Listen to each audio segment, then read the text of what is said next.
En France, lors de la dernière campagne présidentielle, 54% des sondés d'une enquête LCI ont utilisé l'Internet pour s'informer.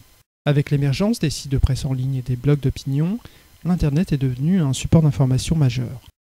Or, c'est précisément l'abondance de l'information et donc sa désorganisation apparente qui rend le travail d'analyse difficile.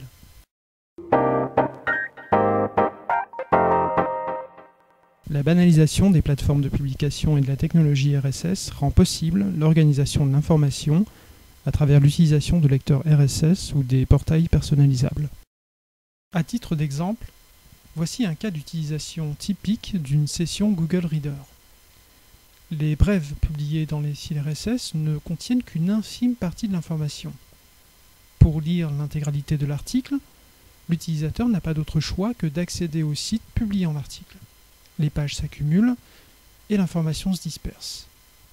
Ce qui est vrai des lecteurs RSS l'est aussi des portails personnalisables, comme ici avec NetVibes. Newsy n'est pas un énième agrégateur de flux RSS, mais un agrégateur d'informations intelligent, extrêmement simple d'usage et particulièrement adapté à la revue de presse quotidienne personnalisée. Une fois connecté, l'utilisateur constitue sa revue de presse personnalisée en sélectionnant ses sources d'informations depuis l'annuaire des flux, organisé sous la forme de rubriques, internationales, France, économie, technologie, etc., ou en effectuant une recherche par mots-clés. Un système de notation permet d'évaluer les sources d'informations afin d'orienter l'utilisateur vers les choix les plus pertinents. En un clic, Newsy génère la revue de presse du jour, indexée sur le profil de l'utilisateur. Contrairement aux agrégateurs de flux, Newsy agrège l'intégralité des articles sous un format unique, clair et homogène, indépendamment de la source dont est issu l'article.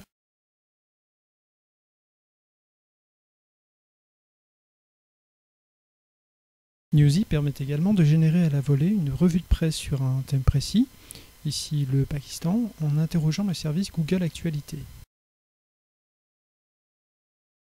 Un lien permet d'accéder à l'article d'origine, comme ici sur le site du monde.fr. Notons au passage la qualité du filtrage sémantique opéré par Newsy. On oublie souvent que le support mobile le plus utilisé, c'est le papier. La qualité de la sortie imprimante générée instantanément apporte une réelle valeur ajoutée. Ainsi, l'utilisateur peut imprimer sa revue de presse et la consulter tranquillement en situation de mobilité, dans les transports par exemple. En forçant un peu le trait, on peut dire de Newsy qu'il est une sorte de journal gratuit, personnalisé et actualisé en permanence. Voici un article issu du site du New York Times. Dans cette séquence, nous allons apprendre à Newsy comment identifier sémantiquement un article publié par le New York Times. C'est très simple. Tout d'abord, nous indiquons au système l'adresse du flux RSS. Nous saisissons ensuite un titre identifiant la source, et enfin quelques tags ou mots-clés afin de faciliter la recherche dans l'annuaire. Newsy présente dans un premier temps un article brut issu du New York Times. Ensuite, nous sélectionnons la meilleure emprise de l'article, puis nous affinons la sélection en supprimant des blocs ne contenant pas d'informations utiles jusqu'à obtenir un résultat parfait. Newsy présente dans un second temps une prévisualisation. Le résultat est satisfaisant, la source est désormais intégrée à l'annuaire et peut donc être sélectionnée pour la revue de presse.